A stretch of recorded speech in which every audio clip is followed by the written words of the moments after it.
वही होता है जो मंजूर खुदा होता है।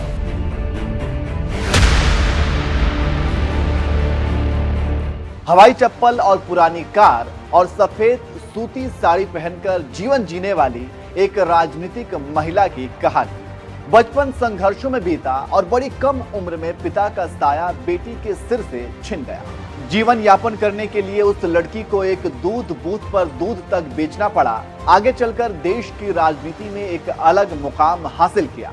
रास्ते में तमाम मुश्किलें आईं, लेकिन ममता बनर्जी का रास्ता कोई नहीं रोक पाया।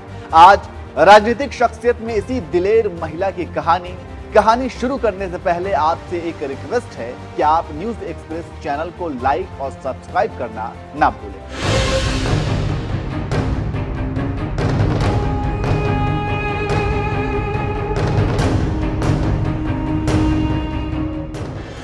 दिन 29 दिसंबर साल 1997। जगह कोलकाता का श्याम बाजार एरिया।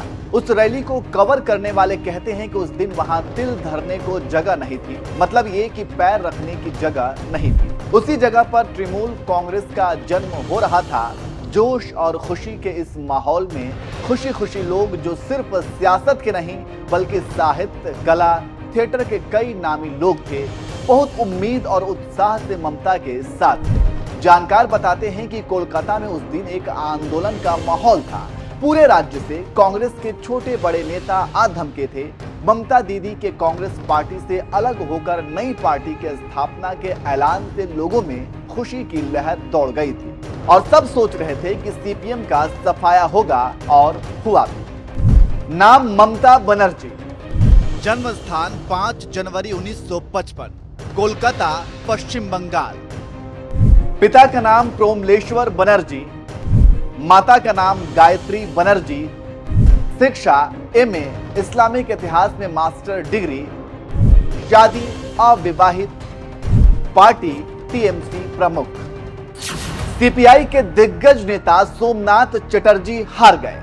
तृणमूल कांग्रेस प्रमुख ममता बनर्जी ने 1970 के दशक में अपने राजनीतिक करियर की शुरुआत कांग्रेस के साथ की है और 1976 से 1980 तक राज्य महिला कांग्रेस की महासचिव बनी। 1984 के आम चुनाव में वह दक्षिण कोलकाता की जाधवपुर सीट से अनुभवी सीपीआई नेता सोमनाथ चटर्जी को हराकर सबसे कम उम्र के सांसदों में से एक के रूप में लोकसभा के लिए चुनी गई।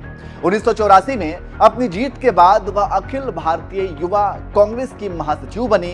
1989 के आम चुनाव में ममता बनर्जी जाधवपुर सीट हार गई। 1991 की उनकी जीत के बाद उन्हें मानव संसाधन विकास, युवा मामले और खेल और महिला एवं बाल विकास राज्य मंत्री बनाया गया। 1991 में दक्षिण कोलकाता निर्वाचन क्षेत्र में एक चुनाव अभियान के दौरान ममता बनर्जी को सीपीआईएम के गुंडे लाल आलम के हमले में घायल हो गई। यह घटना कोलकाता के दक्षिणी हिस्से में हाजरा क्रॉसिंग पर हुई। जब बनर्जी कांग्रेस की रैली का नेतृत्व कर रही थी, 1991 में ममता बनर्जी पर सीपीआईएम के गुंडों द्वारा हमला किया गया। इस हमले में ममता के सिर पर चोट लग गई। ज्योति बसु ने प्रताड़ित किया। 1993 में तत्कालीन मुख्यमंत्री ज्योति बसु के कार्यालय के सामने विरोध प्रदर्शन करने पर पुलिस ने ममता बनर्जी को शारीरिक रूप से प्रताड़ित किया और राज्य सचिवालय राइटर्स बिल्डिंग से बाहर निकाल दिया। गुस्साई ममता बनर्जी ने 4 साल बाद 1997 में तृणमूल कांग्रेस का गठन किया।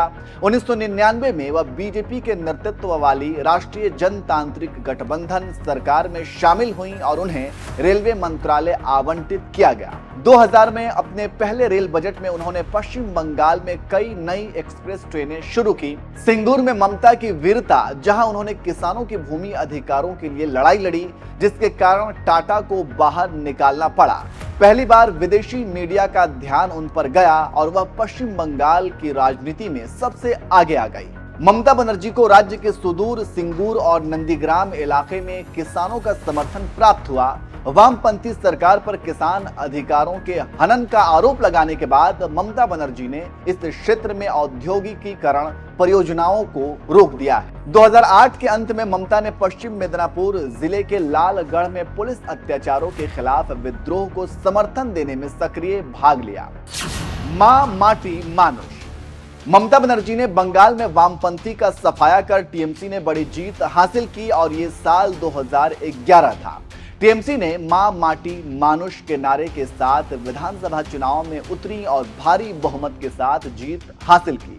ममता राज्य की मुख्यमंत्री बनी और 34 सालों तक राज्य की सत्ता पर काबिज वामपंथी मोर्चों का सफाया हो गया।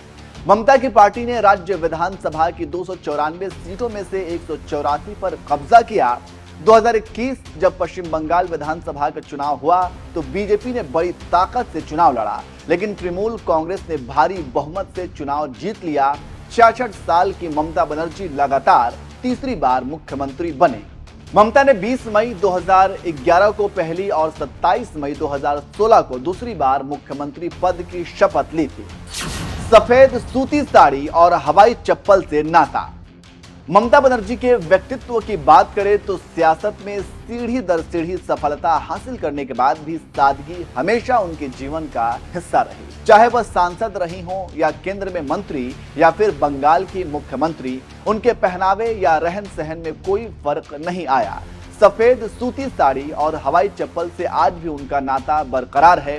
उनकी पहचान हमेशा जमीन से जुड़ी एक नेता के तौर पर रही है।